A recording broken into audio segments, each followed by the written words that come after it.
ayendetho anthu ena okhota maganizo ati kufuna kuiphula mwansangasanga basi noto kutenga mchere kukathirato pa chilonda enabeto kumazafunsa kuti imeneyi ndi ititi ayendetho makosana ambiri tatsatira bwino kuti a Beitbridge kapena kuti chipata chimene chimadula pakati pa dziko la Zimbabwe komanso dziko la South Africa pamenepo pamene anthu amawoloka popita dziko la South Africa agwiratu nzika zina zosakonda dziko lawo nzikatu za dziko la Malawi pamene zimafuna kuzembesa kemiko imene amatha kupangira mankhwala ozunguza bongo amene amadziwika zonena kuti mandrax ambiri nkhani yake tikuyitsata bwino imene yakhalira kumeneko zosakhala bwino zonyazisatu mbiri ya dziko komanso kupangisa zonena kuti magazi amene tili ku South Africa ndi kuti nolo tipitire kumva ululu kutsatira utambwali umene magazi amenewa achita enowezi mwachidule makosana pamene sinayitsate bwinobwino kuti nkhani tonena kuti kunali makosana ena ake amene anatenga truck imeneyo ikonera kuti inanyamula katundu wina wake ndi kuti amachoka ku dziko la Malawi kupita ku dziko la South Africa ndi mkatikati mwa katundu ameneyo magazi amene watu anayikamo katundu ameneno ndi olesedwa amene tikuona zoti ndi chemical imene amagwiritsa ntchito popanga mankhwala ozunguza bongo amene amadziwika zona kuti mandrax ajawo amene amakhala addictive ndeno akunena zona kuti chimene chinachitika ndi chakuti makosana amenewa ndi kuti analipo atatu awiriwo ndi kuti ndi nzika za dziko la Malawi kutengeratu ndi ma traveling documents kapena kuti ma passport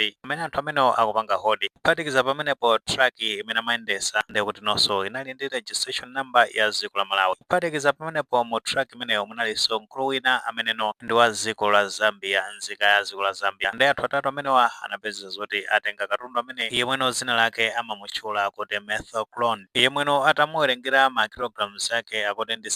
713 kilograms ochulukatuko basi andi atawerengera kuchuluka kwa ndalama zokhuzana ndi katundu ameneyo akuti ndi 61 million US dollars imene tonse ndalama yamasewera oti akaisintha kumalawi kwacha ndi pafupifupi 106 billion malawi kwacha pameneno akaisintha kuyipitisa ku randi ndakuti ndi approximately 1 billion rand ndalamato zochuluka basi lefunso nkumati magadi amene makhala pa Beitbridge kapena kuti achitetezo amene makhala pamenepa anazindikira bwanji kuti makosana amenewa anyamula mzigo ngati umenewo nangano tinganene zoti makosana amenewa katundu amene anamutenga kuti zinena kuti ku Malawi ayambanso kupanga chemical ngati imene chifukwa izi ndi zachilendo kwambiri akamakhala zonoti agwidwa ndi nkhani yokhuza ndi mankhwala zimakhala zonoti mankhwala ake ndi achipatala chani natenga china la achina panado ndi kuti mankhwala HIV ewa ndi zina zotero komano nkhani yokhuzana ndi madrug maso ochuluka motere ndi kuti no sikawirikawiri amalawi kumveka tone mbiri ngati zimenezo chabwino makosana potengera ndi Dr. Leon Skemba yemweto ndi mmodzi wa akuluakulu kuchokera ku nthambi ya Home Affairs kuzikomera South Africa amafotokoza kunena zona kuti akuti analandira tip of trial arrival ya truck imeneyo kuti no ikuoneka kuti yanyamula smuggle truck imeneyo akuti a PMA National Targeting Center ndameneno nazapanga flag truck imeneyo kuti ikuoneka kuti inyamula katundu osaloledwa zikuona kuti magaya amenewo amene afika pamene pa boda samazindikira china chilichonse kuti no truck yawo ndi kuti ayipanga flag kalekale kuti no yanyamula mzigo umenewo ndi atafika pamenepo panalito tight security kuyamba kuipanga scan truck imeneyo bwinobwino kumapeto kwaketo ndi kumene amapeza zoti apanga detect kuti yanyamula mbula ngati imene ndi kutsitsa kuyamba kwapasa mafunso awiri atatu kuti afotokoze bwinobwino anthu noto chibwibwi panepo kuchoka panepo ndi kuti kwathira zingwe mene yankhula pano ndi kuti ali mchisokosi cha polisi kumdziko limene la South Africa polisi yake ya Musina ndi akunena zonoti apanga final zina chonse ndi kuti akhala akupita nawo ku bwalo la milandu of course kumbali ya Malawi ndi kuti no Aleo Chintembo amene amayankhulira polisi ya Malawi amanena zona kuti akudikira information yogwirika bwinobwino imene angapange gather a Interpol kuchokera ku polisi ya dziko la South Africa kuti ndi kuti akapanga final zina chonse ndi kuti apanga brief kani zonse imene zinakhalira kamwina registration number ya truck imeneyo kuphatikiza pamenepo ma identities amagazi amenewo ngatinso mwina munali ma products ena imene truck imeneyo inanyamula mwina inanyamula katundu anomo bwinobwino izozo ndi kuti no zinakukhala deal ina yake imene anaphatikiza amenemo ndi zotheka nkhani zake nimene zikuyendera panepo Chintembo amanena zona kuti akamalizisa china chonse katola information imeneyo ndi azabweranso kufotokozera Malawi chenicheni chimene chinachitika pasi ma details amakosana amenewa tebe tikapita kufunso lija limene timanena zona kuti magazi amenewo katundu ameneyo anamutenga kuti zinena kuti katundu ameneyo ndi kuti no kupangidwa ku dziko la Malawi makamaka chemical imene twatu izi nzachilendo kwambiri makamaka chemical ya mtundu umenewo kupezeka zona kuti ndi Malawi. Of course anthu ena akumakhala ndi ma suggestions kunena zona kuti magazi amene azitha kutheka kuti mwina anangopasidwa kani ma Nigerians ande kuti ndi anthu ena ake amene amakhala akuchita nchidwe ngati amenewo. Mwina katundu amenewo anali mu transit chabe kuchokera ku dziko lina lake iwo adusa koseko kuzafika nawo kukumana ndi magazi amenewa mwina ande kuti ananyamula load ina ake amapitisa ku dziko la South Africa ndikupeza zoti kupeza tiru imeneyo ndikuona ngati kuti adusa bwinobwino. Unfortunately ndi pamene pa apezeka zona tayenekedwa andino potenga ndi funso lija limene zona kuti kodi ku Malawi ndikuti no kumene angapezeke zona kuti chemical ngati imene akuipanga manufacture komanso sizingatheke kuti katundu amene ndikuti ku Malawi anangokhala kuti in transit,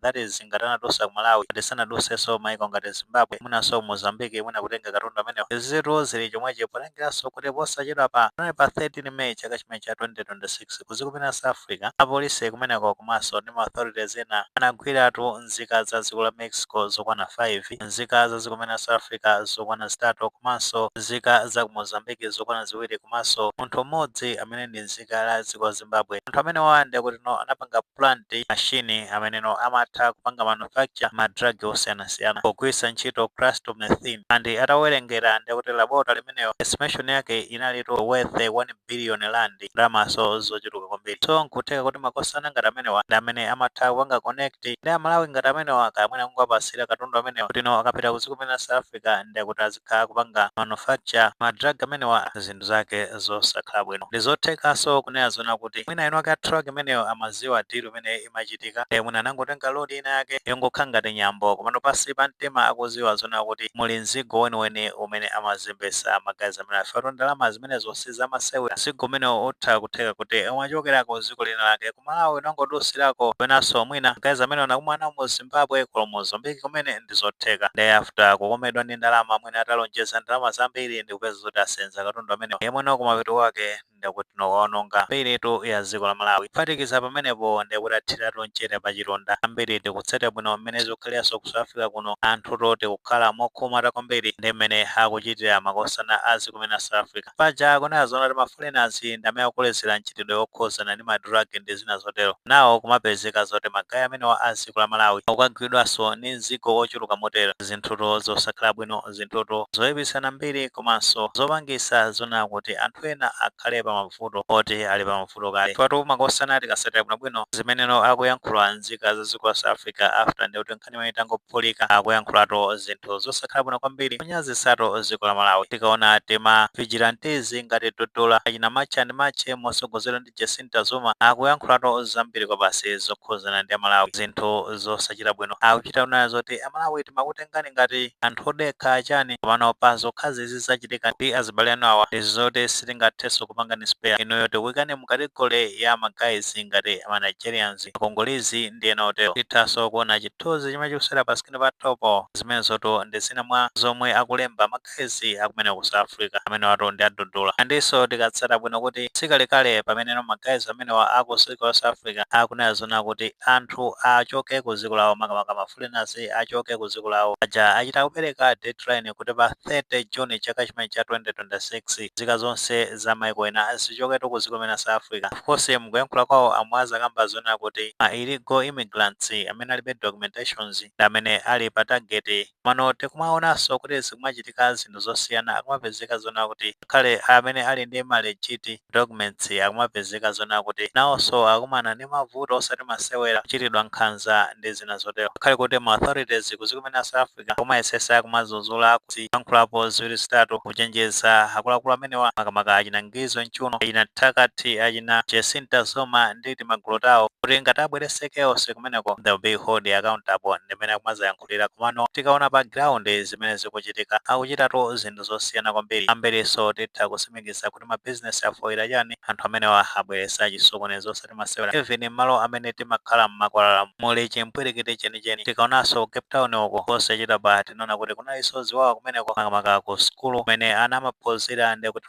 eno ake a dziko la South Africa anapitatu kumeneko kuyambatu kugenda ma foreigners kumeneko ndi zina zotero tinaona zinthu zake mene zimakhalira zosachita bwino. So magayi tikondaneni zoti mufuna kuphula mwansanga and then muzipezeka zoona kuti wangaso create ma problems kwa anthu ena ake munthu tizipanga apply kwa zimene zachitika pamenepa zanongatu mbiri ya dziko maso kupereka chithunzi chosakhala bwino makamaka kwa magayizi amene tili ku dziko la South Africa. Zimakosana nkhani zake ndi mmene zikuyendera suzoti muli maganizo pa nkhani imeneyi ngati maganizo alipo fotokozani comment section momwe mulemekeza maganizo anzathu.